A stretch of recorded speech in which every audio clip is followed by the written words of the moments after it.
one. Hi, yay, this is Robin with Horror Pop After Midnight. I'm over here at the Third Eye Brewing over here in Sharonville, Ohio.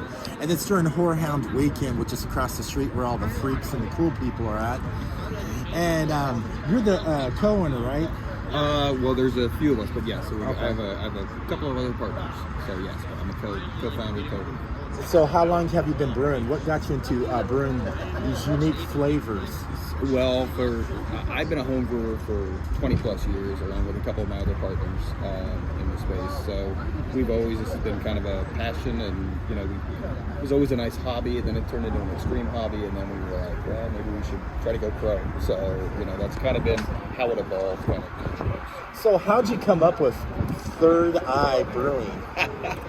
So Third Eye, as we were kind of putting this together, Third Eye is, we wanted something that kind of fit our personality, which is a little bit kind of hippie, a little groovy, that sort of thing. Groovy. So, a little zen-like. So that was kind of a little bit of the beginning of it. And then, as we always say, it's, for people when they ask about the name, we say, it's your mind's eye, right? So, and it's everyone has the ability to access their mind's eye, which, allows you to see the world through new perceptions, new ways of seeing things.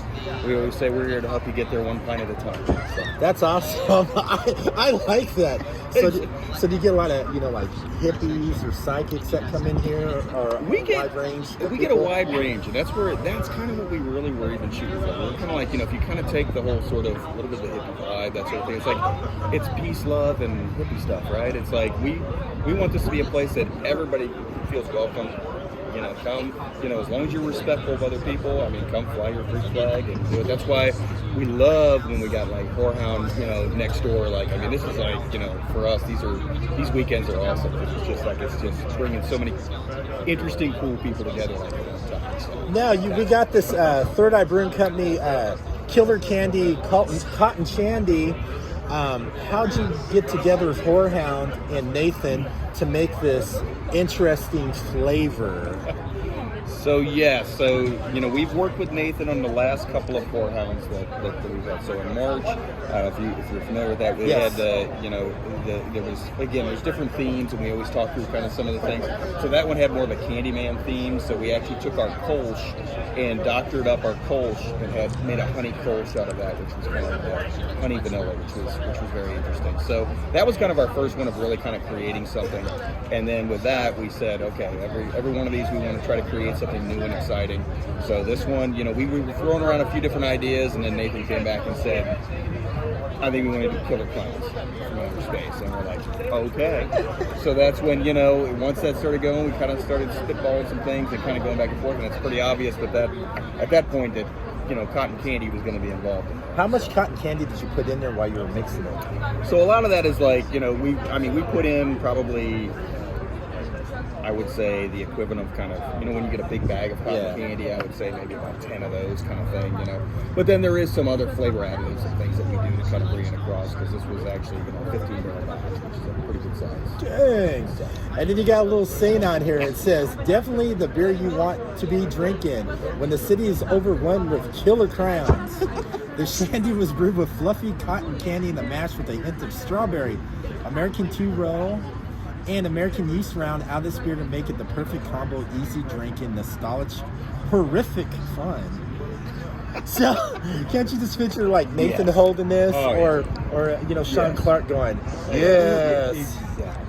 So, but yeah, and again, every one of these is kind of, that's one of the other things with Third Eye. We're all about experimentation and trying just crazy kind of wacky things. So, our brew team, which is headed up by Kelly Montgomery, who's really kind of legendary in this town. He's phenomenal. And, they're great at doing the traditional beers, and they, really true to style, but then also on the other side of the spectrum, just trying really kind of crazy different things. So this is just kind of obviously a little bit more on that side of the spectrum. So of all the drinks you've made, what is your most favorite and your most prized possession you like drinking? Oh my gosh. That's like asking you to like pick, from your children which one you love most, right? So yes, you're zooming in on this is probably my go-to. Okay, this is my standard. So this is Third IPA. So it's a West Coast IPA, and this is probably if I was on a desert island, there's only one beer I could have, this would probably be it. However, I do love the fact that we have so many interesting things on there, so it's really about whatever mood you're in. I mean, we have a Magic Dream is a Bahama Mama milkshake IPA that we have. Wow, that sounds yummy. And we do exactly. We're gonna have to get you a little bit of that. We're gonna get you a bunch of tasters by the time this is done because there are a bunch of things in there. Oh, it's gonna be like a little happy buzz time. Then we're gonna see killer clowns. Well, and then also for fall we have our pumpkin pie, which is another one we have. And pumpkin pie is, it's really good. It's we actually make ours with a little bit of lactose, which makes it creamy, and it's like, when you drink this, it tastes like pumpkin pie. It is down to the Cool Whip on it, kind of thing at the end. So it's quite nice. But like I said, I've been a home brewer for 20 plus years, and when I look at what I do versus what Kelly and the team does there, I'm kind of like, these guys are great. So I bet Kelly's probably like the Gordon Ramsay of beer brewing. It stands right beside you and overlooks at you if you're doing it right. But he's a much nicer version. So he doesn't guess at you or like smell. He's a sweetheart. Yeah, you didn't do it right. Yeah, I saw you have so many different flavors, and I love how you have like the unique names. They're like hippie names, psychic names. Yeah, it's well, when we came up with Third Eye, it was kind of like there's a lot of history around Third Eye, so we were like, man, we can have a lot of fun with this. So that's what we do. We try to bring everything from kind of more groovy psychedelic graphics to really having fun with some of the names. Like there's one in there that we have too. It's like 12%, so it's pretty hefty, but it's a imperial stout that we have, and it's called but it's got a cinnamon toast kind of flavor to it. So we call it the Space Toast Continuum. Ooh, the Space Toast Continuum.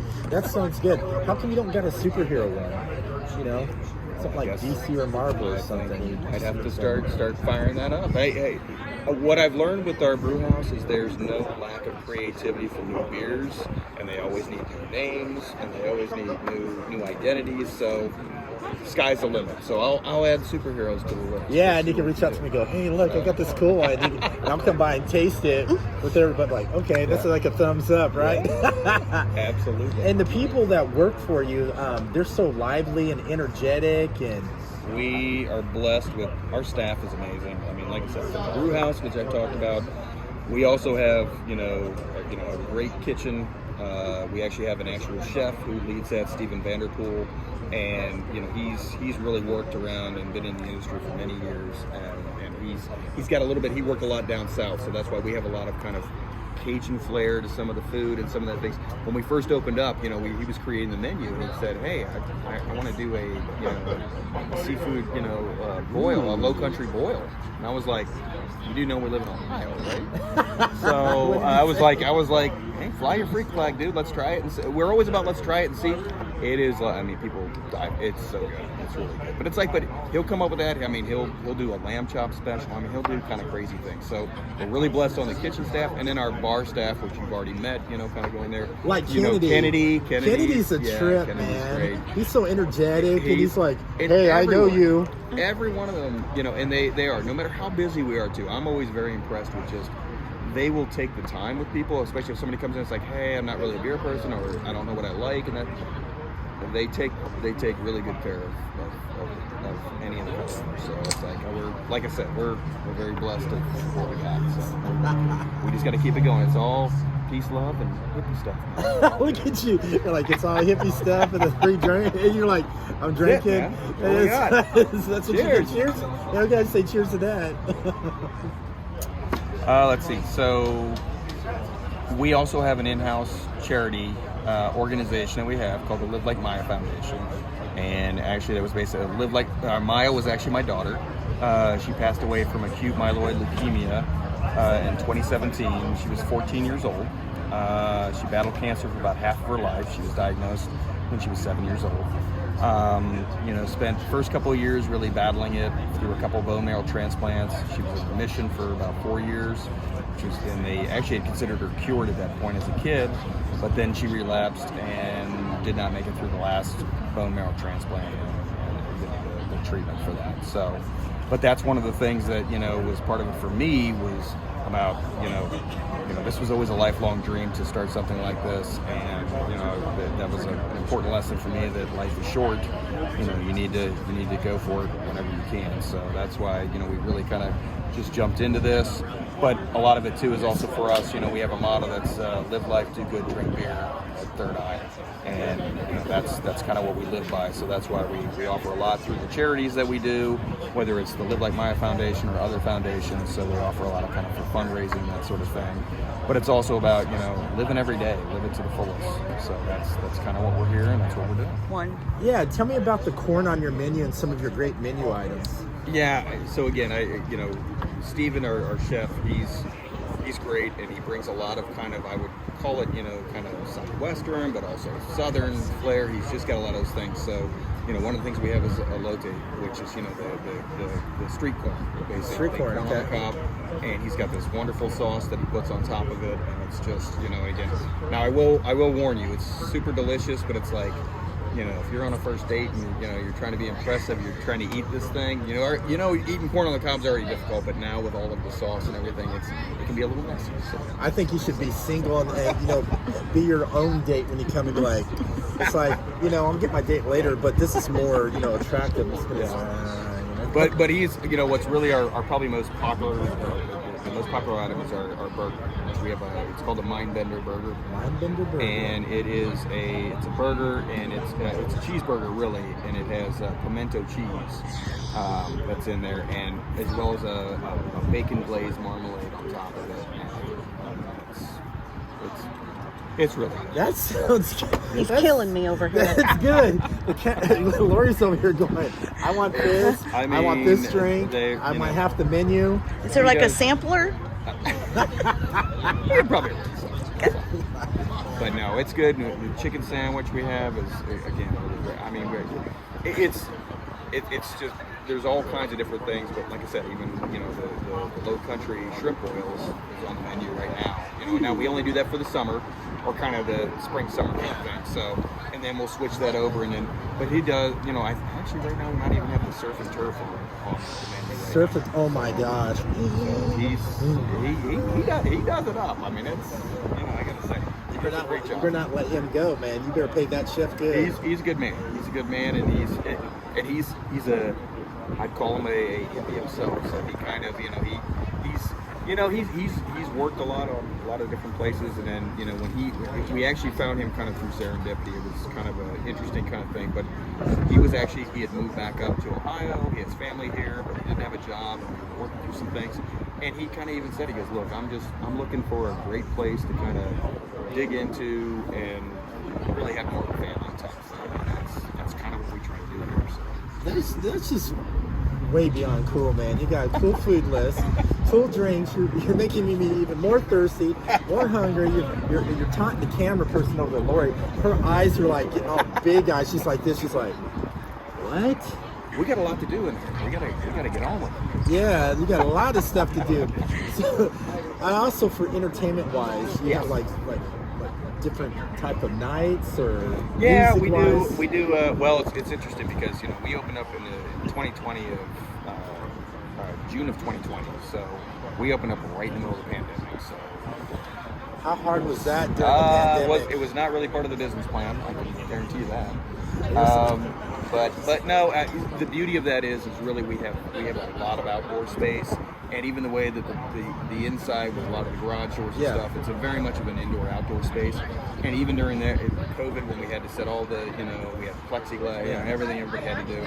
But we got a lot of feedback from people that said, you know what, I won't go out to a lot of places, but I really do feel safe here. It feels like it's spacious enough, you know, I feel comfortable here. So that, with a lot of the outdoor space we had, I think really helped us out. You know, we're through a lot of that, so which was great. But then, you know, we were always closed on Mondays and Tuesdays, and we've been trying to get open on Tuesdays, but, you know, again, the service industry has been tough to get people and all that sort of thing. So we just really a couple months ago finally opened up on Tuesdays, but the way we're doing it to kind of make it a little easier on things, it's Taco Tuesday. So we only offer our taco bar basically on Tuesdays. You can't get the regular menu, but then the rest of the week you only get you know, you can't get it the rest of the week because then you've got our normal menu week. So we got Taco Tuesday.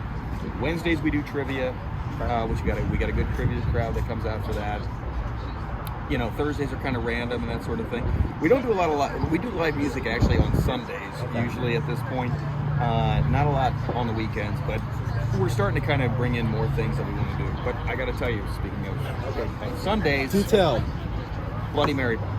Okay. Bloody Mary, you got Bloody Mary my Bar gosh, here okay. on And Sunday. I'm How gonna- big is this Bloody Mary? 11 to 2 while supplies last, because that's the thing. If we're super busy, sometimes we've had to shut down by like 12:30 because it is a limited supply. My wife, who's actually one of, you know, she's our event director and handles a lot of our social media. She's awesome and all that, and she runs the Bloody Mary Bar. She makes the mix from scratch. You get sliders on this thing, chicken wings. I know shrimp, I said I was going to be all kinds of quiet, stuff. And but gotta I need tell to you, work here. I gotta tell you, I need a job. you need to be here at least tomorrow for Bloody Mary Bar. For sure. Lori needs a job. Hey, we're always looking for good people. Bloody Mary Bar. I've never heard of a Bloody Mary Bar before. It's fantastic. You get a whole meal on top of your glass, basically, and it's a homemade mix. We use Tito's, and actually, we also do offer. At times, we use a peppered vodka from a local place here in town. So, Really? yeah, Northern Row. They're awesome. Wow. You're excited, Lori over here in the camera. She's getting all excited. She's like, I'm glad you invited me to come out here. Right. I'm loving this place. Like I said, you got to come by. The Bloody Mary Bar is something else. Does that mean I have to get a hotel room tonight? Yes. Well, that's the beauty of it too. Right there at the Delta Hotel Marriott. next door, And these yeah. guys, Do you have a room? great. No. Great. We're really good friends Get a with people room. next door too, and you know they've really renovated this hotel next door, turned into a Delta Marriott. It's beautiful. So they're awesome people as well. My cameraman, Lori, she's real tempted. She goes, I may have to get a hotel room. And so I can just come over here for the, Bloody Mary. Then I'll have to stay till Tuesday. It'll be worth it. It'll be worth it, I promise. That is a cool menu and everything. I mean, that's just... Oh, and the other thing, while that's going on Sundays, we don't have a brunch at this point. We're still working on that. Yeah. But we do a chicken and waffles, which again has a bacon marmalade on top of it, and it's fantastic. So. Ooh, I feel like I'm in heaven now. Tell your friends, tell them all. Come see us. Good time. Since you'll make your own brew, have you been testing any new flavors lately yet, or have you come up with something? Or? Honestly, I mean, there's always new stuff kind of in the Yeah. mix. And what we're finding is, when we first, a lot of times, people come out with like sort of their flagship beers kind of thing that they're going to, their staples that they're going to have. When we opened up, we decided we didn't want to have, we were like, whatever those beers end up being that are the most popular need to earn their way to be the most popular beers. So we've kind of left that menu always open, and we're starting to see after a couple of years kind of there's certain ones that are rising to the top, and which is great, but we're also finding that we have to continue to keep up the capacity on the demand of kind of the more popular ones that we have, while we're still trying to make new things and do that. So it's just a little bit of balance, and game we kind of have to play to do that. But there is no shortage of ideas from the brew house. I mean, they're fantastic. I mean, it's like everything is. I mean, it's great. I mean, we had one we came out with we did a peanut butter banana blonde ale, and it was called Just Snackin'. And I mean, that sounds good. I'm so wanting that back on the Bring it getting back them to the back. menu. We're Bring it on the trying, menu. but it's like we're like there's only so much capacity we have right now to brew. So we've had a lot of requests for that. People are like, why don't you bring the Just Snackin'? Yeah, get rid of one of the unpopular first. Just shove it over there and just just swing it over and be like, hey, this is it. And then once it's not popular, it's like, rest in peace. Well, what I would say is what we always aim for too is we want to make sure we usually have anything from 16 to 20 beers on tap kind of thing, or whatever on tap, because we also do seltzers and things like that. We really try to make sure, one of our goals is to make sure if anybody comes in here, they should be able to find at least one or two things that meet their palate and kind of what they like to drink, that sort of thing. So that's why we have such a wide variety of things across multiple styles, different levels of ABV and all that kind of stuff. That's just too freaking cool, man. I'm coming back here again. This place is great. I'm gonna have fun tonight here though, dude. But I'm coming back again. I'm gonna make my name known here, man. I'm gonna have a little plaque at the bar. Rob C. Maybe they'll name a beer after you. Yeah, maybe name a beer after my podcast, the Horror Pop Shandy or something. Let's see what we can do. And you Get can come together in and and be work like, on that. hey, I got one for you. All right. So where can everybody find you on social media? So we are, we're on Instagram and Facebook, as well as Twitter, and then we have our website. So, I mean, if you just look up Third Eye Brewing, you should be able to find us. I'm trying to think what each one of our handles are for each one of those. I'm probably not the best person for that, but I can look them up right now. So, but our website is, thirdeyebrewingco.com. And if you go there, we actually have a feed of all of our social media, like our Instagram and stuff, all coming straight in there and all that good stuff. So we also have, a carry-out menu for food as well as for our beers, and all kinds of stuff you can find up there. So. All right. Thank you so much. Absolutely. Thank you. It's been fun. And there you have it.